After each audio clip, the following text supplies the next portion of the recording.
Mitch Lawrence, longtime columnist, now a host on SiriusXM NBA Radio, sporting news, Forbes.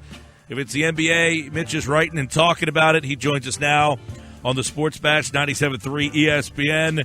Mitch, All-Star Weekend kind of overshadowed, not that it was great, but an All-Star traded in the middle of the All-Star game to the All-Star host city. How about that? Boy, oh boy. And it was DeMarcus Cousins to boot. So it was just a wild, crazy scene, wild, crazy night. And, I mean, the Sacramento Kings, they're one of these teams like the Knicks. Can't get out of their own way. You know, you got the Spurs, you got guys like Pat Riley who know what they're doing, obviously Golden State, the guys who run that, Bob Myers, and ownership, Joe Lacob and all, they know what they're doing. And then you got these teams like the Knicks and Kings are just, it's unbelievable the stuff that they pull off. And the poor fans out in Sacramento. I mean, look, it's hard to build around a guy like Cousins. He is such a whack job and a nut, and he's had meltdowns on and off the court, and you want to give him more than $200 million, you probably have to have your head examined. But still, I mean, what they give up for the guy, the Pelicans, they stole him basically. And, so Sacramento will be back to rebuilding, and the guy who's rebuilding him is Vlade Divac, who's about as good as Phil Jackson when it comes to building anything. He admits that he had a better deal. What does that say about how the CBA works into this? Because basically the agent is telling teams around the league, don't trade for my guy because he wants the $30 million. He wanted to sign the deal, and then he was okay being traded. So the CBA actually worked against the player when it's supposed to be there for the player. Yeah, I mean, I'm trying to figure out if that team was like in Orlando or whatever. But, yeah, DeMarcus Cousins, I mean, the thing that shocked him, and he was, really, really mad about what happened, is that, he thought he had basically agreed in principle to getting a $209 million contract. And now he's going to have to take quite a bit less, $30 million less. And, we'll see if he resigns in New Orleans. He better. Otherwise, the Pelicans have done a bad job. But, you have situations, guys.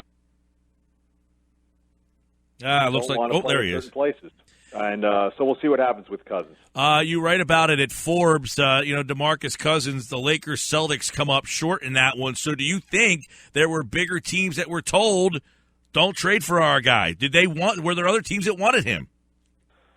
I thought Boston was interested. They might have made a late run, according to people I talked to. I think there were a lot of teams that did not want anything to do with him. Pat Riley is a guy who's always looking for star talent, elite players. He needs them, obviously. When you look at the, LeBron left him, and then he traded, let Dwayne Wade go, and he said, obviously, Chris Bosh isn't there anymore. So a guy like Pat Riley is always looking for those type of players. The Lakers wanted him. But I think that because of what DeMarcus Cousins has done, bullying teammates, getting rid of coaches, I don't know if you saw the tweets from Grant Napier. He's a broadcaster for the Kings. He's like the Kings team broadcaster. He unleashed a fury of unbelievable tweets, and one of them was that most of DeMarcus Cousins' teammates hated him when he was there.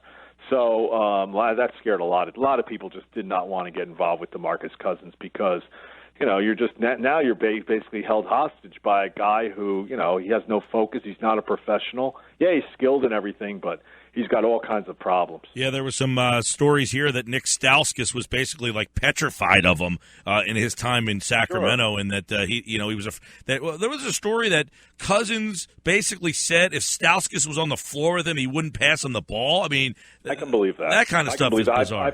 I've talked to people who have big connections with Sacramento, and they tell me that Cousins will fly off the handle in a pickup game and start to fight people. Unreal. He's just very unstable.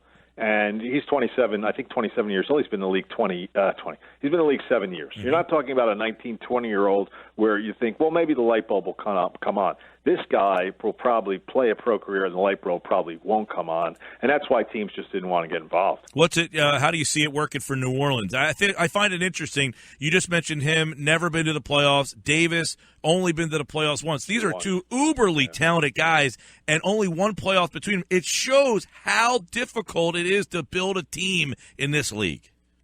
Well, especially if you have to build it around a guy like Cousins. Now, Davis is totally the opposite. He's a great teammate. He's a guy who's got his head squared. His head is on correctly, whatever the expression is, it's screwed on correctly. I don't know how it's going to work out. Davis, they don't want Davis to play center. That's the big thing. So they were looking at Jahlil Okafor, Philly. They were looking at Brook Lopez, and then all of a sudden, they can land DeMarcus Cousins. So, the Pelicans are one of these teams that, Dell Demps is the GM. He's apparently on the hot seat. He needs to do something maybe to save his job. They're kind of a lost franchise in a lot of ways. So, hey, you know what? For them, I could see them trying to make this move and trying to make it work. Alvin Gentry has got to work with DeMarcus Cousins. DeMarcus Cousins has to come in. He's already got 17 technical fouls. What I'm hoping for secretly, maybe not so secretly because I'm telling you guys, I hope he gets a technical his first game for the Pelicans and he gets suspended. That would be perfect, right? Mitch Lawrence, SiriusXM, Satellite Radio's NBA Radio, Forbes, Sporting News. Yes, that would be very apropos. Magic Johnson. All right. You're around the Knicks a lot. So Phil Jackson, they brought him in. He was going to save the Knicks. It hasn't worked out. Magic walking into this situation, bizarre somewhat, on a day like today. Is he the savior out there, or is that just a mess in L.A.? Well, it's a mess.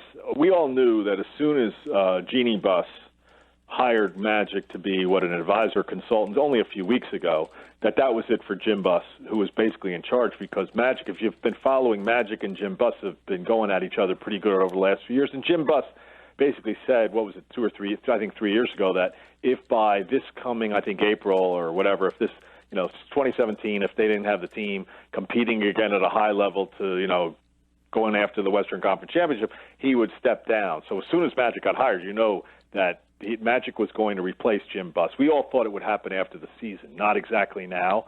But Magic is a guy who, he's never run a team, obviously. We all know what he did as a basketball player, 9 finals in 12 years, 5 rings, one of the all-time greats. Will he hire the right people? He's talking about hiring Rob Pelinka, who's Kobe Bryant's agent, to run his front office. Rob Pelinka has no experience doing that, so who knows how that's going to work out. Magic Johnson has been quoted already as saying, I'm going to make a difference when it comes to landing free agents because I know how to do that. And we all know Magic has a huge personality and all kinds of charisma. They couldn't get a meeting with Kevin Durant last summer. They had such a fiasco with LaMarcus Aldridge meetings a couple of years ago where they totally messed up in terms of the first meeting. They had to get him back and plead with him to get a second meeting. So maybe Magic can do something along those lines, although players today, they're looking to win right away. So who knows how they're going to view the Lakers. The Lakers have fallen on really hard times. This used to be the Tiffany franchise of the NBA, all the titles and the banners and the statues, and they've kind of regressed into one of these teams like I described with Sacramento, and the Knicks can't get out of their own way. We'll see if Magic can hire the right people to do it, because he's not going to be on the phone. Like Phil Jackson's not on the phone talking to people. But, sometimes you hire these iconic figures and they just don't work out. Everybody thinks they can, or a lot of people, but some people, this takes a lot of work. What Pat Riley has done, going from being a fantastic coach with, championship teams and doing a great job in New York to being a great executive, that doesn't happen usually in the NBA. Yeah, it's not like people are banging down the door to play for Michael Jordan, Charlotte's not getting any free agents there. Well, the difference is Los Angeles, obviously, but You're right. That's a very good point. Isaiah? Phil Jackson. Isaiah couldn't get anybody. Thomas, he couldn't, Isaiah had a whole different set of problems where he would just make moves recklessly, and he never let the cake bake, and on and on and on. But Phil Jackson has just, except for the Porzingis draft, and he really wanted Okafor. He didn't want Porzingis. He wanted. Well, we'll make that happen. Why don't we switch? Well, you know what? It's funny. It's funny you should mention that, because I don't think Phil Jackson, as lacking as he is in terms of basketball acumen when it comes to assembling teams, I think he would pretty much turn that one down. But he wanted Okafor. He thought Okafor would be a great player in the triangle. We all know how it's worked out for Okafor, who's probably going to be moved. Larry Bird's all of a sudden enamored with him. We'll see.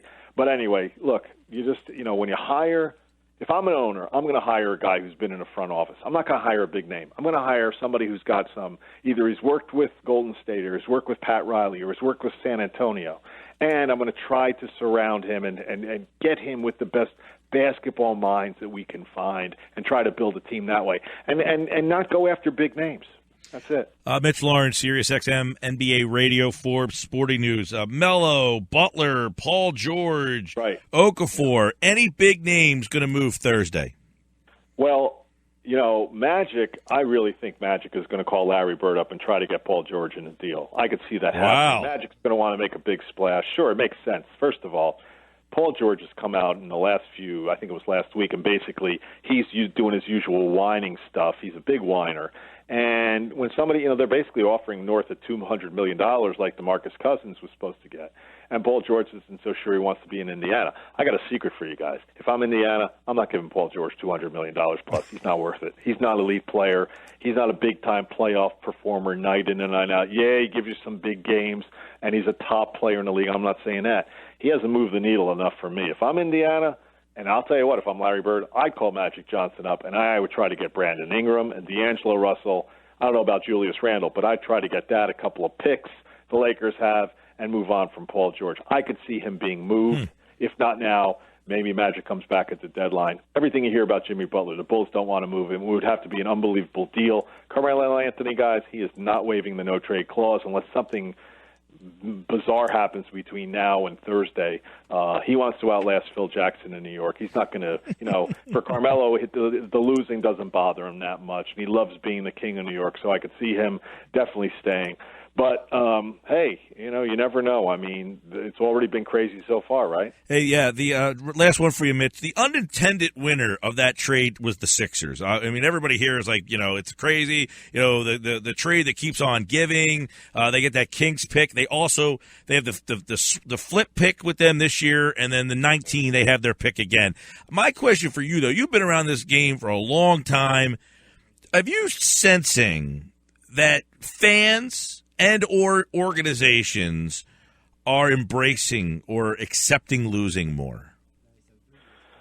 I don't know about that. I can tell you here, the Sixers fan, I mean, it's split 50-50. They're given no choice. When the owners hire a GM who willingly and willfully loses year after year and year, what are the fans supposed to do? It's just amazing to me, though, that fans have accepted it. Like, they embraced it and have, embraced this whole feeling of, yes, we got picks and we're getting more picks and we're taking this team. It's crazy. And then you see other organizations that are starting to say, look, why can't we do what they've done and why don't we lose? We don't want to make the play. It's crazy. I don't think teams are going to do what Philly did. The league doesn't like that for their teams to do it. They hated what Sam Hinkie did there. Look, Philadelphia's I don't know what the deal is with Embiid in terms of his injury. What we've seen so far, yeah, he's going to be a big-time player. We're going to have to see what Ben Simmons is all about. At least it looks like Philly's got two big-time building blocks with real high ceilings. Could be future elite players. We'll see. But the thing that drives me nuts is when people talk about all the draft picks teams have. Guys, do you know what Markelle Fultz is going to be in the NBA? Do you know what the ball kid's going to be in the NBA? Do you know what an 18-year-old kid, how he's going to translate? Do we know how Brandon Ingram's going to be? Nobody knows how these guys are going to be. The problem is they're allowed into the NBA too early. The age minimum rule stinks. Michelle Roberts, the head of the union, wants to lower to 18. She's out of her mind. Adam Silver wants it raised to 20. Excuse me, it should be 21. College basketball's awful. Nobody can make a shot. And when those guys try to be pros, they come in, they're ill-equipped to be in the NBA. Basketball is in a terrible state because of the age minimum rule and because of the way the pros, they bring in guys 18, 19 years old. I mean, I'm looking at some of these guys who come in who are 19 years old. They don't know what they're doing out on the court. Yeah. It's an awful system. I don't have an argument with that at all. I agree with you. I think they need to do something about it. This is a NBA. The whole structure of this league needs to be kind of pulled apart and put back together again. Mitch Lawrence, longtime NBA columnist, SiriusXM Satellite Radio, Sporting News, Forbes, here on The Bash. Thank you, pal. All right. Thanks, guys.